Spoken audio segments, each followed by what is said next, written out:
যে সময়টা আপনি মসজিদের মধ্যে বসে গল্প করছেন, ওই সময়টা যদি আপনি জিকির করেন, সুবহানাল্লাহ, আলহামদুলিল্লাহ, আল্লাহু আকবার, লা ইলাহা ইল্লাল্লাহ, কত জিকির আছে, আপনার নেকির পাল্লা ভরপুর হতে থাকবে, ভরপুর হতে থাকবে। কিন্তু আমরা অবহেলায় গল্প করছি। পরকালে কিছু জান্নাতি মানুষেরা আফসোস করবে, জান্নাতে ঢোকার পরেও কিছু মানুষ আফসোস করবে। কিসের আফসোস জানেন?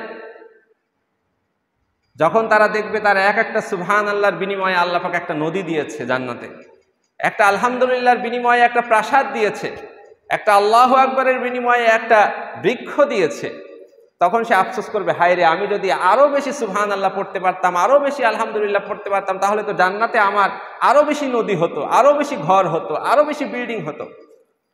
তো এই যে সময়টা সে অবহেলায় কাটালো, সুবহানাল্লাহ বিহীন, আলহামদুলিল্লাহ বিহীন, আল্লাহ তাসবিহ এবং জিকির বিহীন যে সময়গুলো সে দুনিয়াতে কাটিয়েছে, ওই অবহেলা করার সময়ের জন্য সে আফসোস করবে। এই জন্য আপনাদের কাছে অনুরোধ, মসজিদে এসে গল্প করবেন না। মসজিদে এসে গল্প করলে আপনার সময় তো নষ্ট হবেই, পাশাপাশি আপনার পাশে আপনার যে ভাইটা নামাজ পড়ছে তার নামাজের ডিস্টার্ব হচ্ছে।